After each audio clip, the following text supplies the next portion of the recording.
Well, hello, numerology lovers, and welcome to your readings at the round table for your monthly numerology for April. And boy, is there a lot going on in April. I have a short amount of notes, but it's impactful. All right, it's a big deal. So, just to let you know, we have a conjunction happening in April that hasn't happened for 14 years. So it's a big deal. I'm going to go into some detail about that. All right, we kick off April. April 1st is the day that Mercury goes retrograde. April Fool's Day is when Mercury goes retrograde. That's ridiculous. I think that is ridiculous. It's double down on some energy.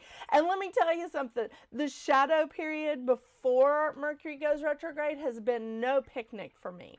I mean, I'm talking about computer malfunctions. I did not have a computer for 3 days. That was unhappy news for me. Very unhappy because most of what I do is on the computer.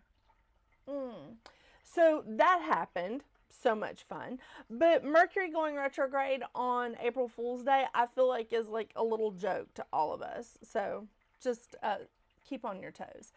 Then on the 5th, we have Venus moving into Aries.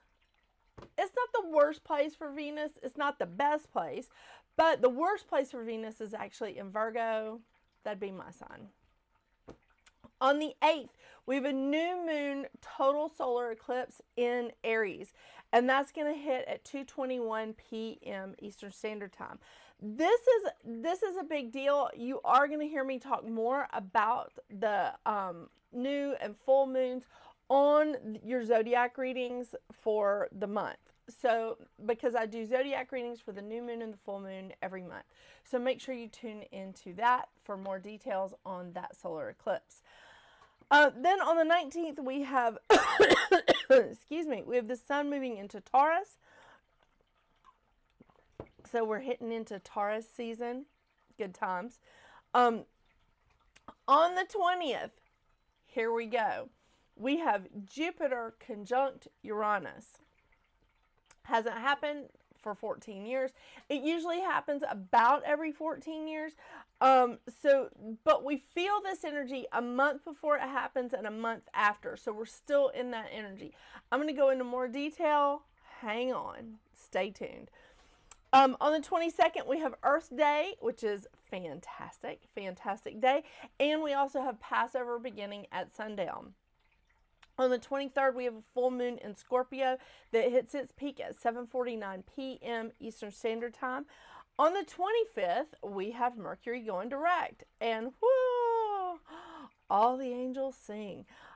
We have Mercury going direct at 8:54 a.m. Eastern Standard Time. And I'm very excited about that. But keep your pants on here because we're still going to be in the shadow period for just a minute. Then we have on the 29th, we have Venus moving into Taurus. Venus rules Taurus, so Venus is very happy being in Taurus. But on the 30th, we have Mars moving into Aries. Now, Mars rules Aries, so this is a happy place for Mars and Venus right here at the end of the month. It's fantastic. Also, on the 30th, we have Passover ending. Now, we're ending the month with 4 planets in Earth: Venus, the Sun, Uranus, and Jupiter. We have 3 planets. Well, we have 2 planets in water, Saturn and Neptune are in Pisces. Then we have 2 planets plus North Node in Aries, which is Mercury and Mars, and North Node, of course. We have Pluto in Aquarius and South Node in Libra. So we essentially have just 1 planet, but we also have South Node in air and 2 planets plus North Node in fire. So that's how we're wrapping up the month with all of our planetary, friends, our concerns here. What I want to talk to you about is this conjunction on the 20th. Again, this happens every 14 years, so the last time this happened was in 2011. The last time it was in Taurus, which it's in Taurus right now, was May of 1941. So what we've got here is we have a chaotic Should we? Yeah, we should say that. We have erratic and chaos with Uranus, and we have our luck with Jupiter. And like, really, it's what we want in life. It's like, you know, our dreams, our goals, not our dreams like Neptune kind of dreams, but it's our goals. So during this time, we really want to release restrictions, be original, expect some surprise opportunities coming your way, maybe even a windfall. Oh, wouldn't that be nice? Yeah. It may make you feel rebellious, so be cautious with that and channel any of that rebellious energy that you're feeling or any of that excitement, you know, towards something. Channel that energy into making your goals happen. That's what you really want to focus on with this conjunction. It is a big deal, and we have been feeling that energy like since, I would say, maybe the 20th or 25th. Because when you look at the chart of the day, or when you look at the chart of like the month before and the month after this conjunction, you can still see that those planets are in play with each other. They're within 3 degrees of each other. And, you know, as they start getting further and further apart, we start feeling the disconnect from that energy. But this is a real interesting time for it to hit its peak on April 20th. So make sure that's what you're doing during this time. And really, again, we're already feeling this energy. So this is a great time for you to channel your rebelliousness, your excitement over things into making your goals happen. And I love that. I really do. I know.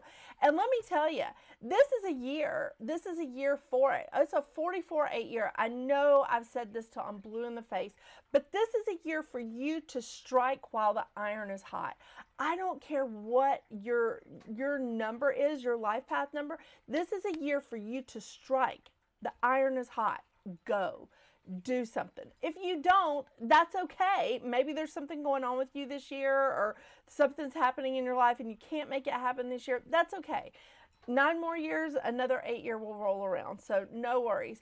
But I'm telling you, this is a great year for you to strike while the iron is hot. Love it. I love it. I love it.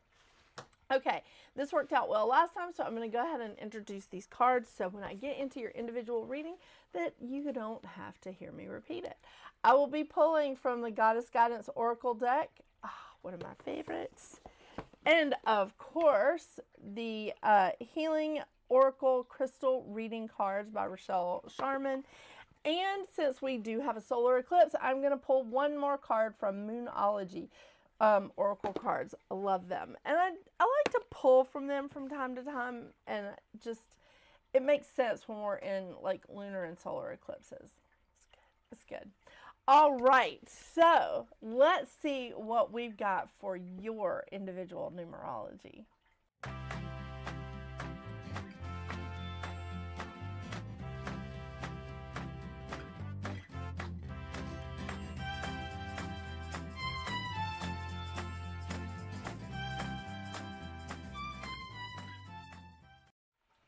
Hello, Life Path 1, and welcome to your monthly numerology here at Readings at the Round Table.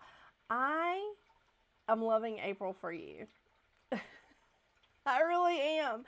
I think this is so great for a Life Path 1 because you're all about new beginnings and initiative and getting out there and making things happen, seeing the opportunities, seeing the potential, and just getting in there and making something happen. This month for you is a 4 month. A 4 is all about building. It's all about the hard work that it takes to build a solid foundation for what it is that you want to create. Whether this is a relationship or a business or, you know, whatever this is, a family, this is all about building. It's an organizing your life kind of energy, removing excess, getting rid of the clutter that doesn't need to be there. This is a really solid time for you to build business, family, friendships, partnerships, whether they're romantic or, you know, not. This is truly a great time for you. It is. This is a manifesting energy. And how wonderful is that in an 8-year? In a 44-8 year, which is all about creating and building anyway, this is a really wonderful energy for you to step into as someone who is used to like new beginnings and embracing all these new ideas that are coming in. You gotta love that. This energy is very constructive. It's very practical. It's systematic. It's industrious, and it's grounding. I want to tell you, you're going to get lots of endurance during this because you're going to move. You're going to have to move step by step all the time. And I say this because I am a life path 22/4, so I understand this energy very, very well. But this is a time of work. It is. The mantra of the 4 is, I am a builder, confident and steadfast, seeking order and accomplishment. And I think that is so great for you because you're here, you're wanting to take lead in things, you're wanting to show how resourceful you are. And I love it. I love it. You can definitely be a resourceful and shine during a 4 month. You can. I think this is amazing. I want to tell you though, the shadow sides here. The shadow side of a 4 is overwork can cause stress. So you do need to pull back on that just a little bit. All you have to do is really get a solid foundation built. You don't have to go through the whole kit and caboodle. You just need to build a solid foundation that you can continue to build on. Something solid that's going to keep you grounded and that's going to keep whatever this is that you're trying to build, a business, a relationship, a friendship, a family, whatever this is you're trying to build, building a solid foundation is going to help those things to flourish. Yeah. So don't overwork yourself. Really, don't do that. Don't close your mind off to new or different ideas. That's also one of the shadow sides of a 4. Yeah, I know. I live with that. This energy can be very serious. It can be too serious, and it can cause it to lack imagination or become argumentative. So you also want to rely heavily on your patience. And I know life path 1, you don't have a lot of patience. You don't. And that's okay. I mean, this Virgo doesn't either. So I get that. But it is time to be patient with how long it takes to build these relationships or these businesses, or to restructure them, because you could just be restructuring a relationship or a business that you already have. I'm just saying, or a friendship even. So this is a wonderful time for you. It can be a wonderful time. I want to remind you of your mantra, which is, I am inspiration. I fearlessly direct my creative ideas into action. That's building. It is.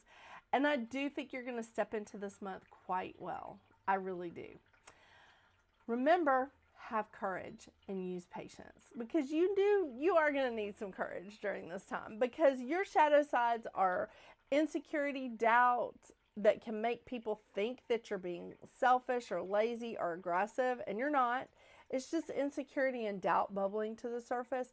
Don't isolate yourself. Just keep working. Keep working and building towards a foundation for your goals. I love it. I love it.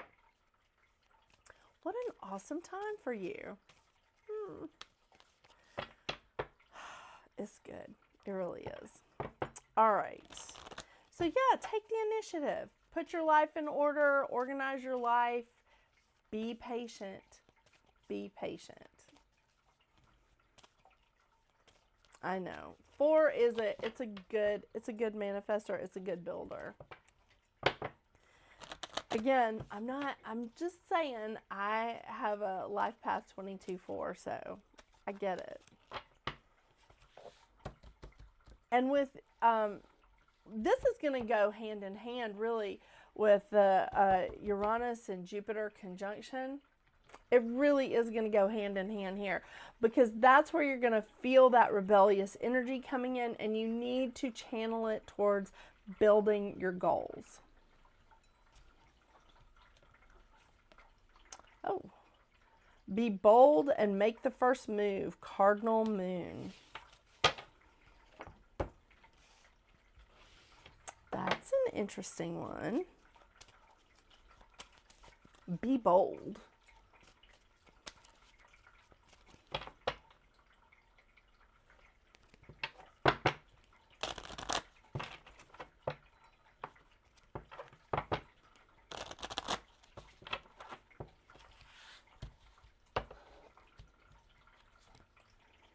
Ooh, Maeve, cycles and rhythms. There's not too many pink cards in this Moonology deck, so I'm delighted to find that they sort of match. I'm so weird. I love it when these cards match. You know, I just like to see them line up nicely. Uh-oh.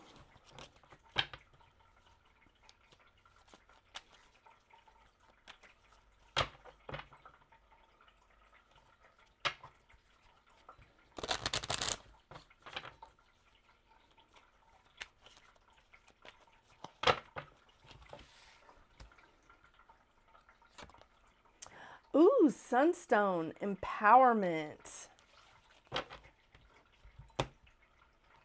All right.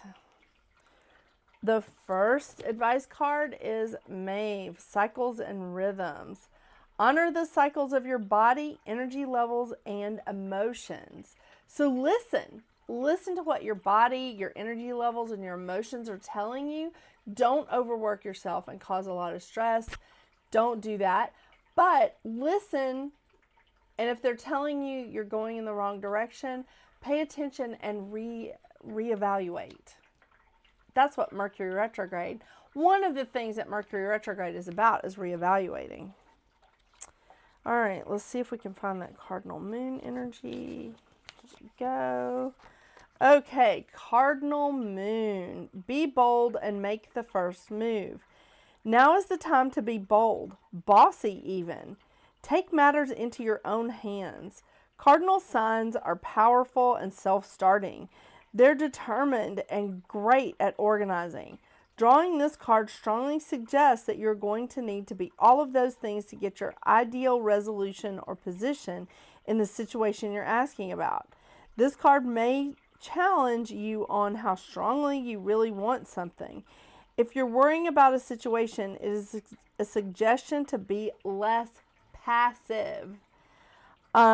Instead, take an assertive stance as you steer events where you want them to go. Speak up for what you want. If you're serious about sorting things out, you may need to take the lead in some way to step up as a leader. You're in charge of your destiny. I know. It's sometimes just really challenging. And let me tell you, empowerment, I love things that say stuff about empowerment and self-empowerment. But if you've had to work through self-empowerment, then you know you're only getting that badge on your metaphysical belt when you've had some really tough times. Okay, Sunstone, empowerment. The magic of Sunstone is upon you today. Breathe in this powerful energy filling every cell of your being. The medicine of this crystal is all about encouraging you to step fully into your power in all aspects of life. It draws in the energy of the sun, a powerful, dynamic energy source of transformation, and assists you to align deeply to your own self-empowerment.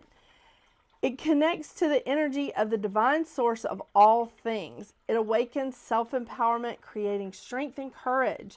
It enhances leadership qualities and the ability to listen to your higher guidance. Man, this is perfect for a 1. It really is. It dissolves frustration in your life, activates rebirth, and facilitates transformation. Wow. So it sounds like this could be ongoing. This could be something that's been ongoing. I kind of like it. I mean, you're all about the Genesis. Let's see what kind of new stuff you're bringing in. Thank you so much for joining me today, Life Path 1. I hope you have a wonderful, wonderful April. Don't forget, if you're wanting to know more about the full moon or the new moon every month and what's going on there, you can check out your zodiac reading where I give a little synopsis, in the intro about the new moon and the full moon for whichever one we're on, because I only do readings for the new moon and the full moon every month. Yes, yes, yes. All right. You know what time it is. I hope you have, again, a wonderful, wonderful April. And until we see each other next, get out there and make your magic. Bye.